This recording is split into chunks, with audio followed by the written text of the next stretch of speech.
3. Senator from Anderson, Speak on the measure. please proceed. The achievement gap. Mr. President, this bill is not my ideal bill.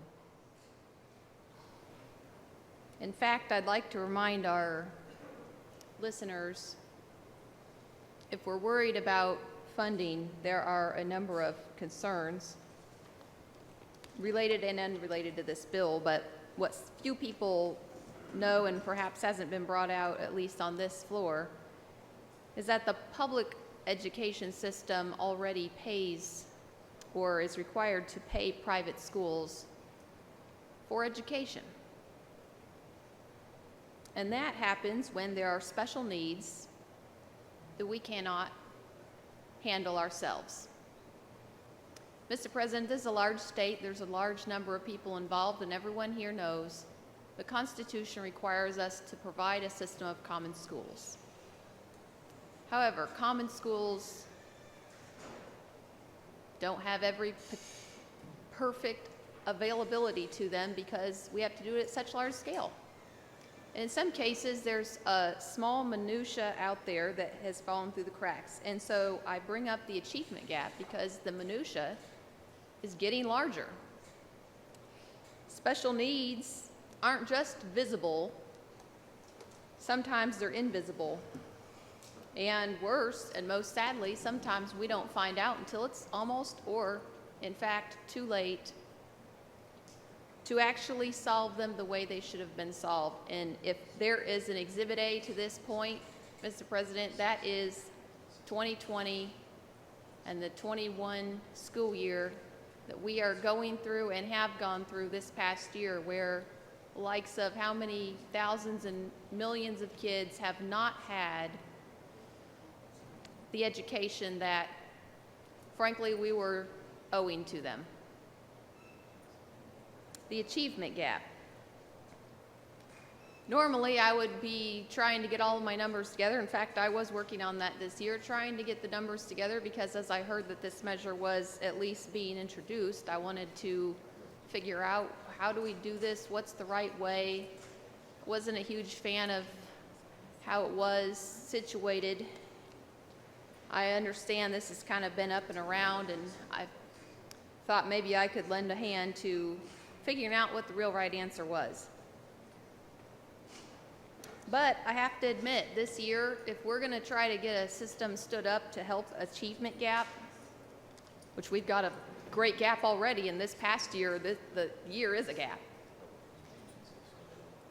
This is the best year we can possibly do this, because if we're trying to get our legs under us to set up a new system, we've got federal funds that are supplementing educational costs beyond our regular budget for the SEEK program. We've got additional funds going straight to our schools districts that are going to help fill some of these holes. And in the grand scheme, I'd remind members of this body, we're talking about $2.4 billion flowing through this state, and in comparison, boy, I'm going to be really, really out of touch here. What are we talking about? 25 million? So those aren't numbers we normally use, but let's put that in percentages. We're into the fractions. Folks, it's not, I think that we can do this in a small sense, and it's like a trial. It's like a pilot project to see, how do we close that achievement gap? We've been talking about the achievement gap for years. This is funds going to be directed toward tutoring services, towards special education at schools that have better services than is maybe available in somebody's backyard. I think I've said already, perhaps it was in a committee, perhaps it was on this floor, we've got school systems in this state currently who do run buses out of their district lines. Get kids and bring them in, free and reduced lunch, 100%.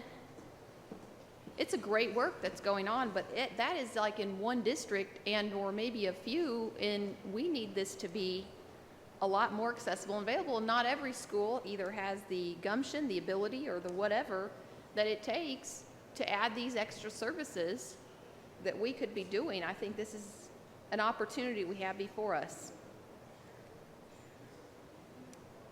I need to point out, I was already thinking of this, and I have constituents requesting to particularly mention one reason why this is not an ideal bill is the process. We saw what was, I'm going to just call it what it was, is a circus, bringing this bill to the forefront this year. And of course, I would always prefer a more deliberative approach. Because of that, I'm standing here after having 20 floor amendments filed in the House. We had to sort through to figure out what was even going on with this bill, what was even in it. And now there's a whole pile so far on our calendar. But unfortunately, that's where we're at right now.